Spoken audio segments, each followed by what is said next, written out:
Reporter impact കൊല്ലം വാടിക്കടപ്പുറത്ത് മാലിന്യം കെട്ടിക്കിടക്കുന്നത് നമ്മൾ local ഫോക്കസിലൂടെ അധികൃതരുടെ ശ്രദ്ധയിൽപ്പെടുത്തിയതാണ്. അതിനിപ്പോൾ ഒരു നടപടിയായിരിക്കുകയാണ്. കടപ്പുറത്തെ മാലിന്യം നീക്കം ചെയ്തു തുടങ്ങിയിരിക്കുന്നു. മാലിന്യം നീക്കം ചെയ്യാൻ തുറമുഖ വകുപ്പ് ആവശ്യപ്പെടുകയായിരുന്നു. ദിലീപ് ദേവസ്യാണ് ഈ വാർത്ത അധികൃതരുടെ ശ്രദ്ധയിലേക്ക് കൊണ്ടുവന്നത്. ദിലീപ് നമുക്കൊപ്പം തത്സമയം ചേരുകയാണ്. Dileep, good evening. നമ്മൾ ഇടപെട്ട ഒരു വാർത്തയിൽ കൂടി നടപടിയാവുകയാണ്. അത് മാലിന്യ നീക്കമാണ്. ആ മാലിന്യ നീക്കം ഇപ്പോൾ അവിടെ നിന്ന് എടുത്തു തുടങ്ങിയോ?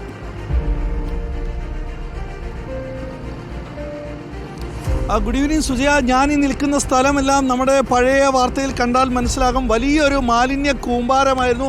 ഈ കൂമ്പാരത്തിൽ നിന്നുകൊണ്ടായിരുന്നു നമ്മൾ നേരത്തെ വാർത്ത ചെയ്തത്. അതിനിപ്പോൾ ഇതാ ഒരു നടപടി ഉണ്ടായിരിക്കുന്നു. മാലിന്യമെല്ലാം ഇവിടെ നിന്ന് കയറ്റി കൊണ്ടുപോകാൻ ഇപ്പോൾ തുറമുഖ വകുപ്പ് ഉത്തരവിട്ടിരിക്കുന്നു. ഇതിൻ്റെ ഭാഗമായിട്ട് ഇന്ന് രാവിലെ മുതൽ തുടങ്ങിയതാണ്. ഇനിയും ഇവിടെ നിന്ന് മാലിന്യങ്ങൾ നീക്കം ചെയ്യാനുണ്ട്. എന്തായാലും വാർത്തയ്ക്ക് മേൽ നടപടി ഉണ്ടായി എന്നുള്ളതാണ് ഇപ്പോൾ ഇവിടുത്തെ നാട്ടുകാരടക്കം നമ്മളോടൊപ്പം ചേട്ടാ, ഈ മാലിന്യം നീക്കം ചെയ്യുന്നുണ്ട്. ഇനിയും ഇവിടെ ആളുകൾ കൊണ്ടിടുമോ? ഇനിയും കൊണ്ടിടും. രാത്രി കാലങ്ങളിൽ പല സ്ഥലങ്ങളിലായിട്ട് എല്ലായിടത്തും കെട്ടടച്ചിരിക്കുകയാണ്. വേസ്റ്റ് കളയാനുള്ള സൗകര്യം ഇവിടെ ഇല്ല. വേസ്റ്റ് ബിന്നൊന്നുമില്ല. വേസ്റ്റ് ബിന്നില്ല. കോർപ്പറേഷൻ അനുകൃതമായി കൊണ്ടുവച്ചാൽ അതിനകത്ത് അവർ വേസ്റ്റ് നിശ്ചയിക്കത്തില്ല. ഇങ്ങനെ പുറത്ത് കൊണ്ടിടത്തേ ഉള്ളൂ, കൂട്ടമായി കിടക്കത്തേ ഉള്ളൂ. മാസങ്ങളോളം ഇവിടെ കിടക്കുകയാണ് ഈ വേസ്റ്റുകൾ. ഇപ്പോഴെന്തോരം നല്ല കാര്യമോ ചെയ്തിരിക്കും, കോർപ്പറേഷൻ ചെയ്തിരിക്കും, വാരി മാറ്റിക്കൊണ്ടിരിക്കുകയാണ്.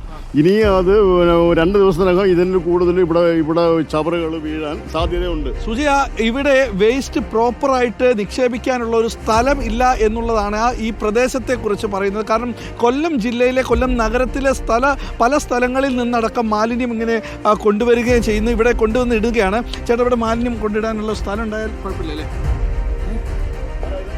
ഇവിടെ പ്രതികരണത്തിന് ആളില്ല എങ്കിൽ പോലും ഇവിടെ കൃത്യമായി മാലിന്യം നിക്ഷേപിക്കാനൊരു സ്ഥലം ഉണ്ടായി കഴിഞ്ഞാൽ ഈ മാലിന്യം ഇവിടെ ഇടാൻ പറ്റില്ല എന്നാണ് പറയുന്നത്. ചേട്ടാ, ഇത് എങ്ങോട്ടാണ് കൊണ്ടുപോകുന്നത്? ഇതൊന്ന് സിമെന്റ് ഫാക്ടറിയിലേക്ക് കൊണ്ടുപോകും. ഇത് ക്ലീൻ കേരളയുടെ ഭാഗം? Clean Kerala company. അതെ അതെ അതെ. എല്ലാ സ്ഥലങ്ങളിൽ നിന്ന് എടുക്കാനുള്ള ഇതുണ്ടോ? ഇല്ല, നമുക്കിപ്പോൾ കൊല്ലം ഹാർബറിൻ്റെ ഡിപ്പാർട്ട്മെൻറ്റാണ് ഇപ്പോൾ പറഞ്ഞേക്കണത്. അതിനിപ്പോൾ അത് കഴിഞ്ഞ ശേഷം നമുക്ക് വേറെ എത്ര ലോഡ് ഇനി ഉണ്ടാവും? ഇതിപ്പോൾ ഒരു 2 ലോഡ് കൂടി ഇവിടെ ഉണ്ടാവും. പിന്നെ വന്നുകൊണ്ടിരിക്കണം, മെറ്റീരിയൽ വന്നുകൊണ്ടിരിക്കണം, ആൾക്കാർ വന്നിട്ടുണ്ടെങ്കിൽ.